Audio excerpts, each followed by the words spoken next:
Кезінде ештеңеге көңілі толмайтын қыңыр әйел болыпты. Ол өз-өзін өмірін жек көріпті. Балаларының бұзықтығы, күйеуінің аз ақша табатыны, жұмысындағы бітпейтін қиындықтар әйелді қатты қалжыратып жіберіпті. Әйел, менің өмірім сондай сұрықсыз, ал басқалар бақытқа бөленіп өмір сүруде, деп ойлап, өз-өзін тұқырта беріпті. Бір күні әйел көңілі құлазып, жұмыстан қайтып келе жатып, сиқырлы кітап сататын адамды жолықтырыпты. Ол кісі әйелге сиқырлы кітабын ұсынады. Әйел бақытының құпиясы деген жазуды көрген әйел бір сәт ойланып қалады. Сөреде 3 кітап тұр еді. Арыз шағым кітабы, көз жасының кітабы, алғыс кітабы. Әйел ойланбастан арыз шағым кітабын сатып алып, өзіне ұнамайтын нәрселерді жазу үшін үйіне асығады. Түнімен өміріне шағымданған әйел кітапты соңғы бетіне дейін толтырып тастайды. Таңертең ұйқыдан оянған әйел өмірінің жақсы жаққа өзгергенін күтеді. Бірақ ол балаларының күндегіден де тентек болып, бір-бірімен төбелесіп, күйеуінің әйелін көзіне делмей, апыл-ғұпыл жиналып жұмысына кетіп бара жатқанын көреді. Оған қоса басы да көтертпей ауырып жатыр екен. Көңілсіз әйел қабағы түйулі күйі жұмысына кетеді. Жұмыста бастығынан сөгіс алып, әріптестерімен сөзге келіп қалыпты.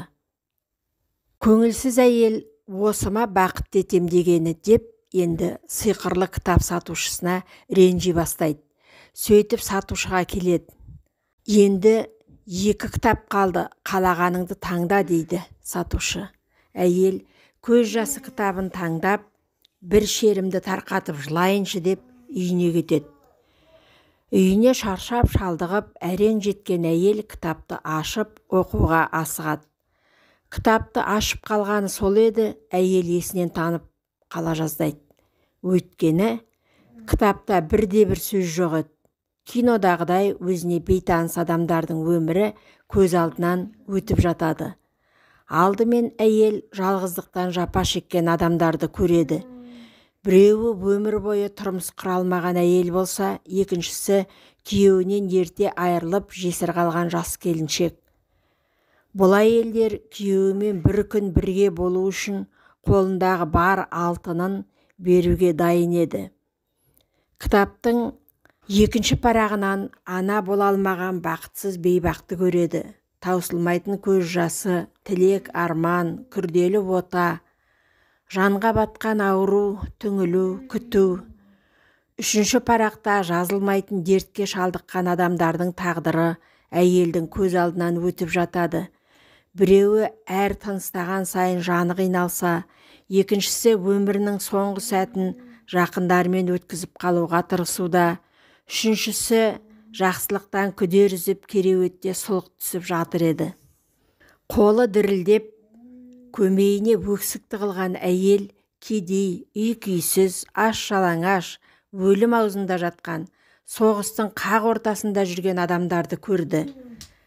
Кітапты жапқан әйел өкіріп жылап жіберді.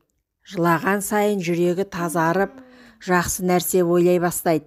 Маған көп байлық беріліпті, қалайша қадірін білмегем, депті әйел өзіне өзі. Таң ата салысымен әйел әлгі сатушыға қайта келіпті. Сатушыдан кешірім сұрап, кетуге ыңғайланғанда сатушы оған 3 кітапты ұсыныпты. Бұл алғыс кітап еді. Кітапты алған әйел 1 бетін ашып, оған ең данышпан, ең мейірімді сатушыға өмірімді өзгерткені үшін рахмет айтамын деп жазыпты. Осылайша жүрегі жылылыққа толып, көңілі алып ұшқан әйел үйіне келіп, көз жасын сығымдап отырып, алғыс кітабын толтыра беріпті. Ойлап қараса, өмірінің тәтті сәті мен алғыс білдіруге тұратын адамдар шексіз көп екен. Таңертең ұйқысынан оянған әйел сықылықтап күлген балалары мен жанары нұрға толған күйеуін көреді. Күйеуі мен балалары әйелді құшақтап, бетінен сүйіп, жақсы тілектерін айта бастаған сәтте әйел де жылдар бойғы мұң қайғысын өкпе ренішін артқа тастап, өмірін жаңа парақтан бастағандай күй кешіпті. Міне, әйел бақыты дегеніміз осы.